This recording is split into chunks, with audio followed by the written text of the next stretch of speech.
والصلاة والسلام على رسول الله وعلى آله وأصحابه أجمعين أما بعد فأعوذ بالله من الشيطان الرجيم بسم الله الرحمن الرحيم يرفع الله الذين آمنوا منكم والذين أوتوا العلم درجات وقال النبي الكريم صلى الله عليه وسلم إن الله يرفع بهذا الكتاب أقواما ويضع به آخرين শ্রদ্ধেয় সভাপতি সাহেব, উপস্থিত ওলামায়ে কেরাম, আমার সম্মুখীন ইসলাম দরদি ভাতৃবৃন্দ, আমরা সবাই জানি আজকের এই সভা মূলত ইসলাহি সভা, সংশোধনমূলক একটি সভা। আমাদের মধ্যে অনেক ত্রুটি বিচ্যুতি রয়েছে, সেগুলি যাতে আমরা শুধরে নিতে পারি, সংশোধন করে নিতে পারি, সেই জন্য মূলত এই সভার আয়োজন করা হয়েছে। আমাদের বিশেষত মুসলিম সমাজের যুবকদের দিকে যদি আমরা দেখি, তাহলে আমরা দেখব যে তারা বর্তমান সময়ে একেবারে অবনতির নিম্ন স্তরে নেমে যাচ্ছে। তাদের যে অবক্ষয়, এর পিছনে অনেকগুলি কারণ আছে। তবে যদি আমরা খুব সংক্ষেপে দেখি, সবচেয়ে বড় অবক্ষয়ের যে কারণ, সেটা হচ্ছে মুসলিম যুবকদের কোরআনের সঙ্গে সম্পর্ক স্থাপন না করা। এটা হচ্ছে মুসলিম সমাজের যুবকদের অবক্ষয়ের সবচেয়ে বড় কারণ। মুসলিম সমাজের যুবকেরা কোরআন থেকে অনেক দূরে, কোরআনের সঙ্গে তাদের কোনো সম্পর্ক নেই, এবং আলেম সমাজের থেকেও তারা অনেক দূরে। তারা আলেমদের সঙ্গে মিশতে চান না, আলেমরাও তিনাদের সঙ্গে মিশতে চান না। ফলে একে অপরের সঙ্গে যে একটা গভীর সম্পর্ক হওয়া উচিত ছিল, সেটা একেবারে দূরবর্তী হয়ে গেছে, যার কারণে তারা অবনতির নিম্ন স্তরে নেমে যাচ্ছে। আল্লাহ সুবহানাহু ওয়া তাআলা তেনার পবিত্র গ্রন্থ আল কোরআনুল কারীমের মধ্যে বলছেন, ওয়ানাজ্জালনা আলাইকাল কিতাব তিবয়ানান লিকুল্লি শাই, আমি তোমার উপরে এমন একটি গ্রন্থ নাজিল করেছি যার মধ্যে সমস্ত বিষয়ের ব্যাখ্যা বিশ্লেষণ রয়েছে। হতে পারে সেটা দুনিয়াবী বিষয়, আবার সেটা পরকালীন বিষয়ও হতে পারে। মানে কোরআন এমনই একটি গ্রন্থ যাতে ইহকালীন এবং পরকালীন সমস্ত বিষয়ের ব্যাখ্যা বিশ্লেষণ রয়েছে। এখন সেই গ্রন্থ থেকে যদি আমরা মুসলিমরা পিছিয়ে থাকি, তার সঙ্গে যদি আমাদের কোনো সম্পর্ক আমরা স্থাপন করতে না পারি, তাহলে আমরা কিভাবে আমরা আগে বাড়বো, কিভাবে আমরা আমাদের উন্নয়ন ঘটাবো? এছাড়া আল্লাহ সুবহানাহু ওয়া তাআলা বলছেন, ওয়া হুদাও ওয়া রাহমাতাল ওয়া বুশরা লিল মুসলিমিন। এছাড়াও এই গ্রন্থটি হচ্ছে সুস্পষ্ট পথ প্রদর্শক একটি গ্রন্থ। এই গ্রন্থের সঙ্গে যারা সম্পর্ক স্থাপন করবে, আল্লাহ সুবহানাহু ওয়া তাআলা এই গ্রন্থের মাধ্যমে তাদেরকে সঠিক পথে পরিচালিত করবে, এবং তাদের জন্য এই গ্রন্থটি হচ্ছে রহমত স্বরূপ। আল্লাহ রাব্বুল আলামিন তাদেরকে তার রহমতের মধ্যে আশ্রয় দেবেন যারা এটার সঙ্গে সম্পর্ক রাখবেন। অবশ্যই আলিল মুসলিমিন, এবং মুসলমানদের জন্য এই গ্রন্থটি হচ্ছে একটি সুসংবাদ স্বরূপ একটি গ্রন্থ। একইভাবে আমাদের নবীজি মুহাম্মদ সাল্লাল্লাহু আলাইহি ওয়াসাল্লাম বলছেন, ইন্না হাযাল কিতাবা ইয়ারফাউ ইন্নাল্লাহা ইয়ারফাউ বিহাযাল কিতাবি আকওয়ামান। এটি এমনই একটা গ্রন্থ যার মাধ্যমে আল্লাহ সুবহানাহু ওয়া তাআলা অনেক মানুষকে উন্নতির চরম শিখরে পৌঁছিয়ে দিয়েছে, ওয়ায়াদাউ বিহিল আখারিন, এবং অনেক মানুষকে এই কিতাবের মাধ্যমে অবনতির একেবারে নিম্ন স্তরে নামিয়ে দিয়েছে।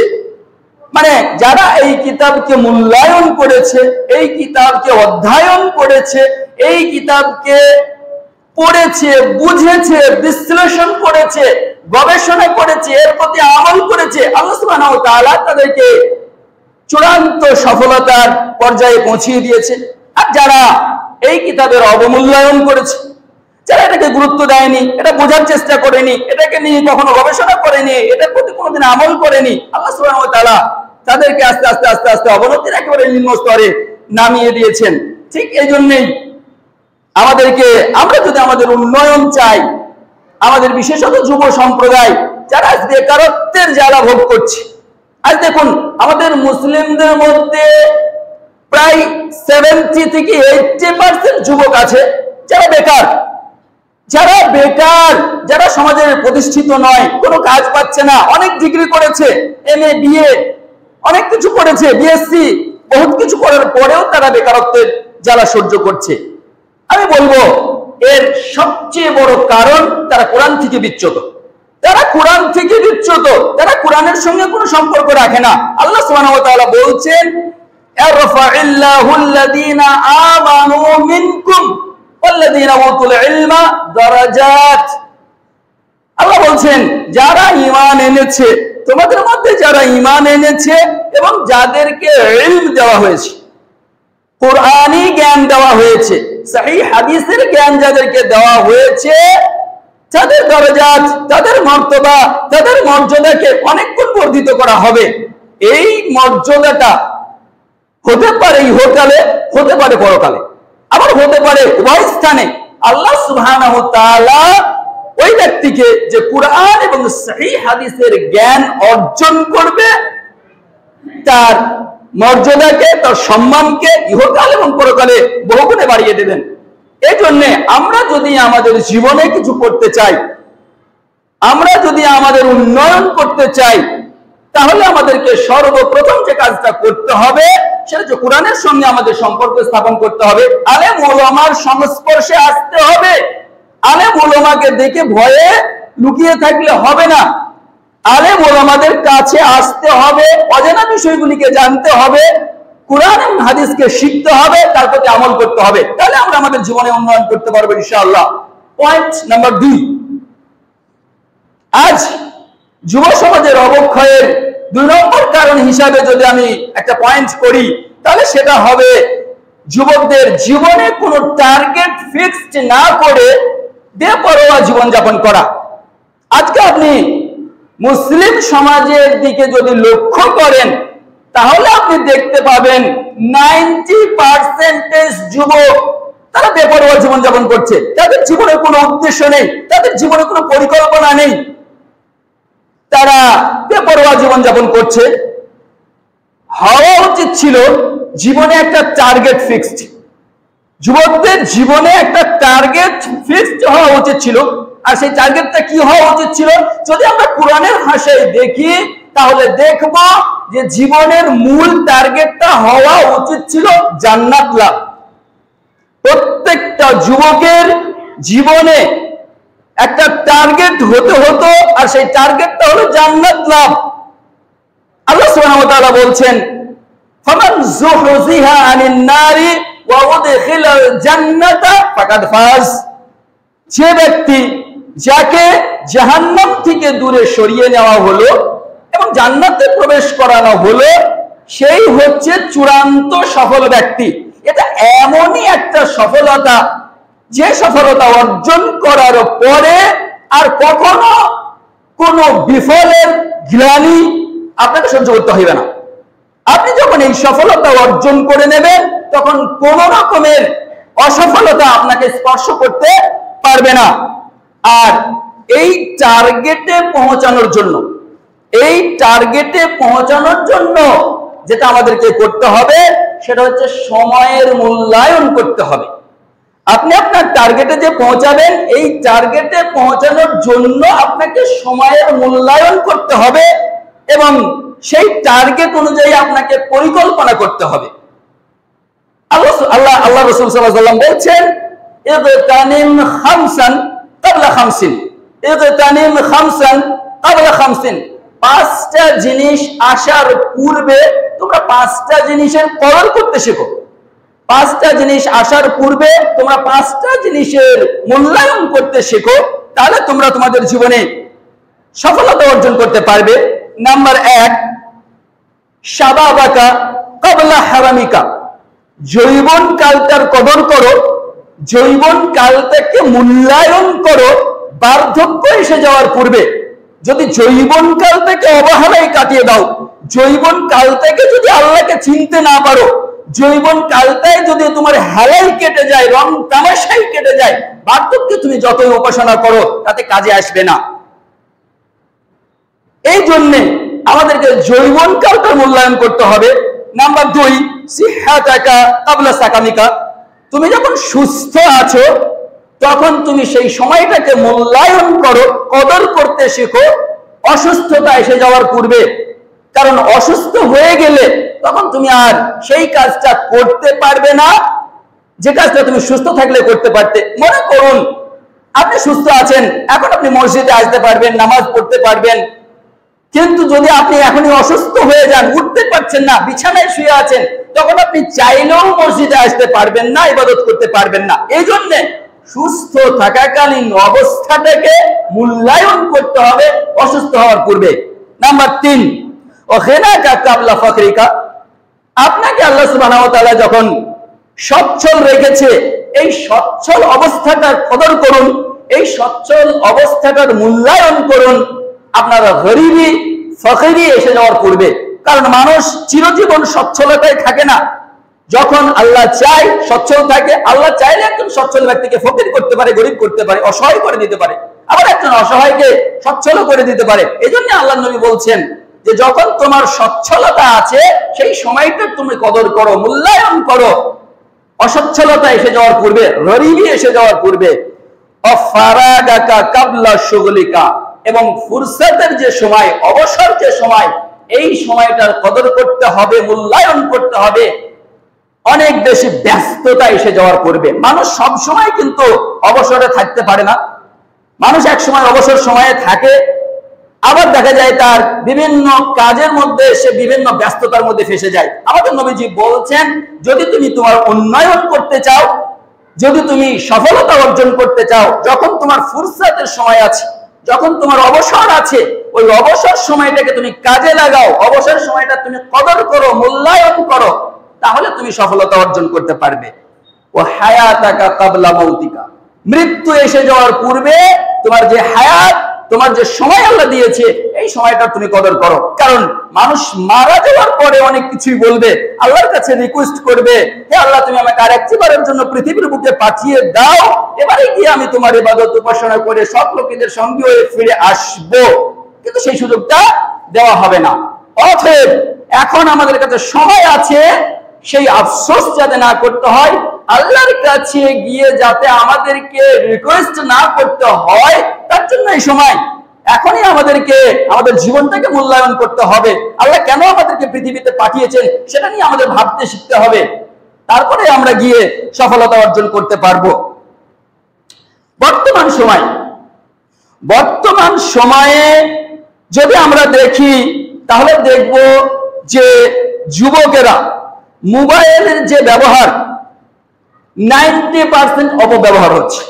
মোবাইলের 90%ই অপব্যবহার করে যুবকেরা প্রকাশ্যে অশ্লীলতা, জেনা, ব্যভিচারে লিপ্ত হয়ে সমগ্র মানব জাতিকে আল্লাহর গজবের দিকে ঠেলে দিচ্ছে।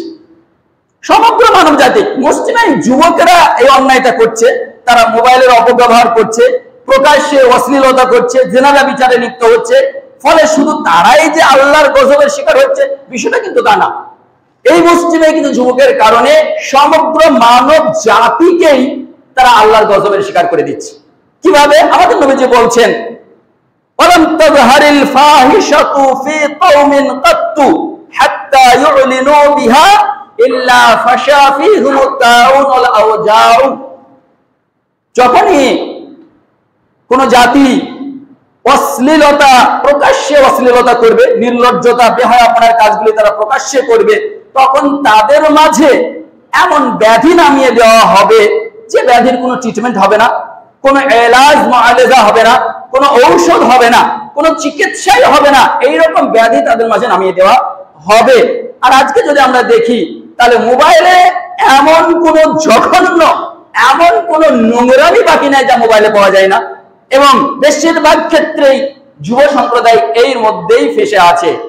আজকে যুবকেরা মোবাইল ব্যবহারের ক্ষেত্রে 90% অপব্যবহার করছে, এবং তারা এখানে যে সময়টা, যে মনোযোগটা, যে অ্যাটেনশনটা তারা দিচ্ছে, এই মনোযোগ, এই অ্যাটেনশন শুধু মোবাইল বাদ দিয়ে দুনিয়াবি কোনো কাজে যদি দিত, সে যদি ব্যবসায় দিত, ব্যবসায় 1 নম্বর ব্যবসায়িক, সাকসেসফুল ব্যবসায়িক শুধু, সে যদি পড়াশোনায় দিত, ক্লাসে ফার্স্ট বয় সেই হতো।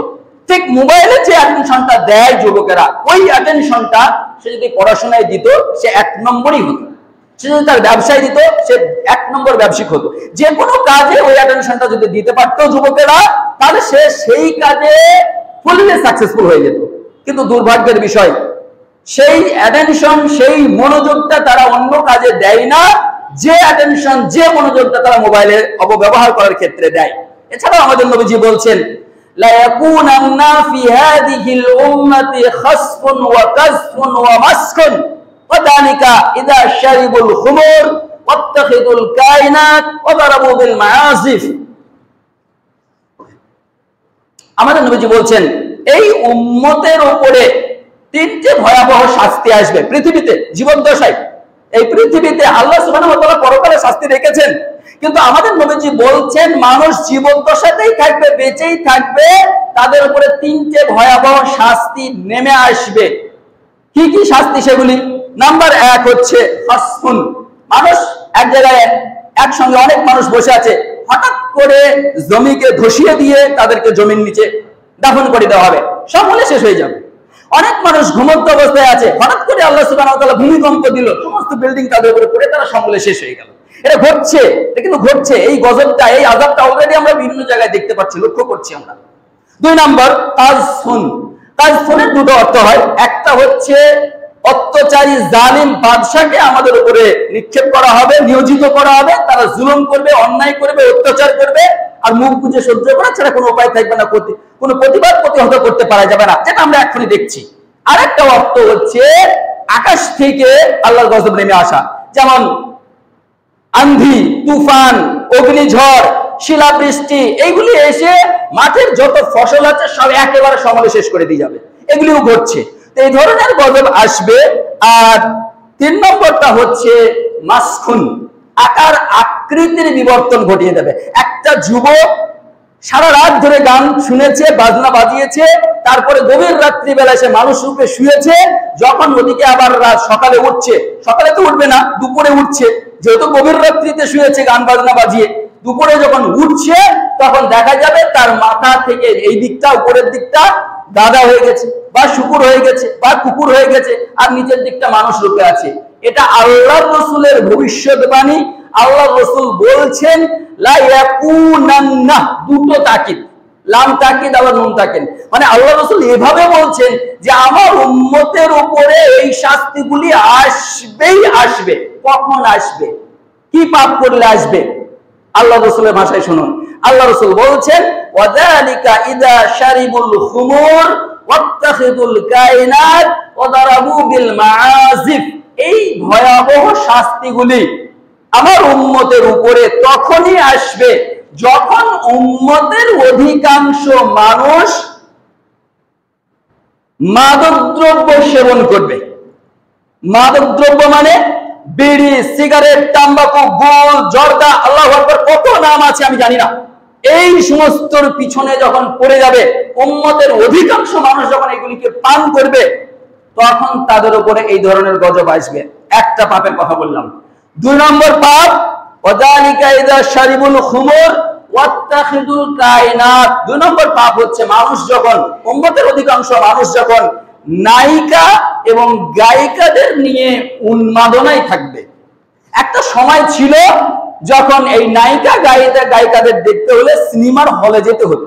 তারপরে একটা সময় এলো, কিছু যাদের সচ্ছল অবস্থা তাদের বাড়িতে বাড়িতে টিভি, টেলিভিশন এলো।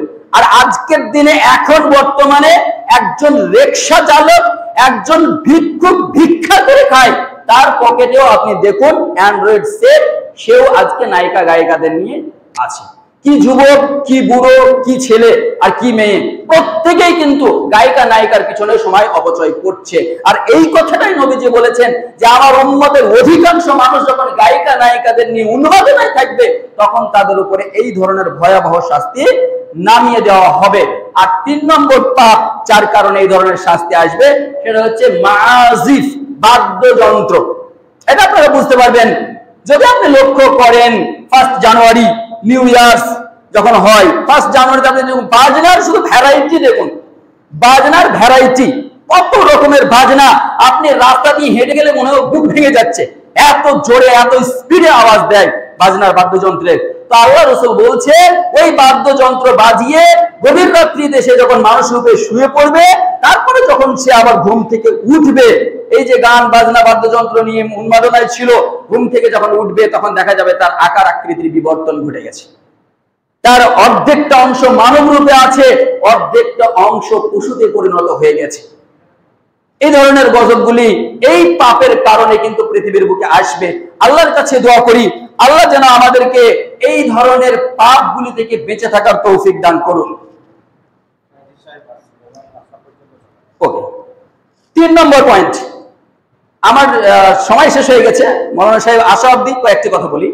3 নম্বর পয়েন্ট, মানে আমাদের মুসলিম সমাজের অবক্ষয়ের 3 নম্বর কারণ বলতে পারেন। মুসলিম সমাজের অবক্ষয়ের 3 নম্বর কারণ হচ্ছে সালাতের প্রতি যত্নবান না হওয়া। সালাত মিন্স আমরা যেটা নামাজ বলি, নামাজের প্রতি যত্নবান না হওয়াটাই হচ্ছে মুসলিম সমাজের অবক্ষয়ের একটা বড় কারণ। আল্লাহ সুবহানাহু ওয়া তাআলা তিনার পবিত্র গ্রন্থ আল কুরআনুল কারীমের মধ্যে বলছেন, ওয়ামান আরাযা আন যিকরি ফাইন্না লাহু মাঈশাতান যানকা ওয়া নাহশুরুহু ইয়াওমাল কিয়ামাতি আ'মা। ওয়ামান আরাযা আন যিকরি, যে ব্যক্তি আমার জিকির থেকে আমার স্মরণ থেকে এরাজ করে নিল, মুখ ফিরিয়ে নিল, বিমুখ হয়ে গেল, ফাইন্না লাহু মাঈশাতান যানকা, আমি তার জীবনযাত্রাকে সংকীর্ণ করে দেব, আমি তার উন্নয়ন করতে দেব না, আমি তাকে অবনতির নিম্ন স্তরে নামিয়ে দেব পৃথিবীর বুকে, এবং পরকালে তাকে অন্ধ অবস্থায় আমি উত্থিত করব। দুনিয়াতে তার উন্নয়ন করতে দেব না এবং পরকালে আমি তাকে অন্ধ অবস্থায় উত্থিত করব। পক্ষান্তরে আল্লাহ সুবহানাহু ওয়া তাআলা বলছেন, قد أفلح المؤمنون الذين هم في صلاتهم خاشعون। قد أفلح المؤمنون, মুমিনদের মধ্যে সেই সমস্ত মুমিনরাই চূড়ান্ত সফলতা অর্জন করবে যারা তাদের সালাতে বিনয়ী হবে, যারা খুশু খুজুর সাথে কাকুতি মিনতি সহকারে কান্নাকাটি করে আল্লাহকে ডাকবে, আল্লাহর কাছে প্রার্থনা করবে, আল্লাহর উপাসনা করবে, তারাই হবে চূড়ান্ত সফল। এটা আল্লাহর কথা। এবং এই যে সফলতার কথা আমি বলছি, এই সফলতা ইহকালীনও হতে পারে আবার পরকালীনও হতে পারে। চূড়ান্ত সফলতা অর্জন করবে নামাজে যারা বিনয়ী হবে, তারা এরা ইহকালেও হতে পারে আবার পরকালেও হতে পারে। এখন প্রশ্ন হলো, ইহকালীন সফলতা বলতে আমরা কি বুঝি? ইহকালীন সফলতা বলতে আমরা যেটা বুঝি সেটা হলো বাড়ি গাড়ি অর্থ সম্পদের মালিক হওয়া। তাহলে কি যদি কেউ বিনয়ের সাথে সালাত আদায় করে সে কি বাড়ি গাড়ি অর্থ সম্পদের মালিক হবে?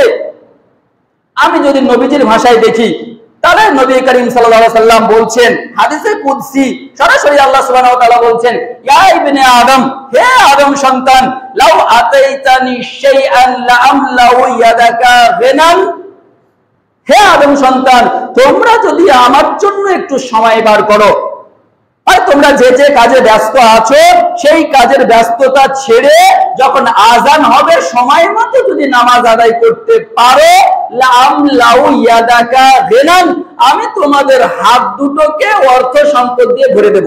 এটা আমার কথা নয়, আল্লাহ নবী সাল্লাল্লাহু আলাইহি ওয়াসাল্লাম বলছেন হাদিসে কুদসি, সরাসরি আল্লাহ রাব্বুল আলামিন আমাদের আপনাকে ডেকে বলছে যে আমার জন্য যদি একটু সময় বার করো তাহলে আমি তোমার হাত দুটোকে অর্থ সম্পদ দিয়ে ভরে দেব। ওয়াসুদ্দু ফাকরান, তোমার সংসারের যে অভাব অনটন রয়েছে, যার জন্য তুমি রাত দিন 24 ঘন্টা মাথার ঘাম পায়ে ফেলে পরিশ্রম করছো, এই অভাব অনটন মোচন করার দায়িত্ব আমি আল্লাহ নিয়ে নেব। এ কথা আল্লাহ বলছে। আল্লাহ যার সংসারের অভাব অনটন মোচন করার দায়িত্ব নিলেন, তার সংসারে অভাব থাকে কোথায়? তার সংসারে অভাব থাকতেই পারে না।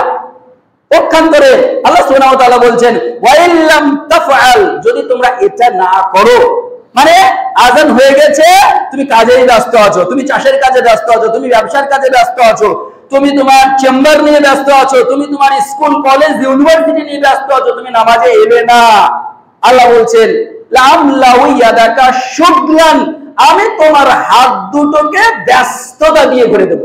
তুমি দিন ও রাত 24 ঘন্টাই ব্যস্ত থাকবে। ওয়ালাম আসুদ্দু ফাকরান, এত ব্যস্ত থাকার পরেও তোমার যে গরিবি, তোমার যে অভাব অনটন, এটা কিন্তু দূরীভূত হবে না, এটা আমি দূর করব না। তোমাকে এত ব্যস্ত রাখবো, তারপরেও তোমার সংসারে অভাব অনটন মোচন হবে না। এখন যদি আমরা দেখি যে পরকালীন সফলতা, নামাজ পড়লে পরকালীন সফলতা, তো পরকালীন সফলতা বলতে আমরা যেটা বুঝি কোরআনের ভাষায়, সেটা যে ফামান যুহজিহা আনিন নার ওয়া উদখিলাল জান্নাহ ফাকাদ ফাজ। সে যাকে জাহান্নাম থেকে বাঁচিয়ে নেওয়া হলো এবং জান্নাতে প্রবেশ করানো হলো, সেই হচ্ছে চূড়ান্ত সফল। আর এই সফলতার জন্য সবচেয়ে আগে যেটা দরকার, সর্বপ্রথম যেটা দরকার, সেটা হচ্ছে সালাত। কেন? আল্লাহ রাসূলের হাদিস শেষ করছি। আল্লাহ রাসূল বলছেন, আউয়ালু মা ইউহাসাবু বিহিল আবদু ইয়াউমাল কিয়ামাতি আস-সালাহ। সর্বপ্রথম বান্দার যে হিসাব নেওয়া হবে সেটা হচ্ছে সালাত। সে যদি ঠিকঠাক আদায় হয়ে থাকে, সঠিক পদ্ধতিতে মানুষ ঠিকঠাক টাইম মতো আদায় করে, সব কাজে সে সফল হয়ে যাবে, সব প্রশ্নের উত্তর দিয়ে সে বেরিয়ে যাবে। আর যদি সালাতে ঠিক না থাকে, তাহলে সব আমল তার বিনষ্ট হয়ে যাবে। পরিশেষে আল্লাহর কাছে দোয়া করি, হে আল্লাহ, তুমি আমার যুবক ভাইদের সকলকেই এই যে কথাগুলি আমি বললাম সেগুলিকে বোঝার, তার প্রতি আমল করার তুমি তৌফিক দান করো। সর্বপ্রথম বক্তাকে তুমি আমল করার তৌফিক দান করো, তারপরে যারা শ্রবণ করেছে আল্লাহ সকলকে তুমি আমল করার তৌফিক দান করো। আমিন। আসসালামু আলাইকুম ওয়া রাহমাতুল্লাহ।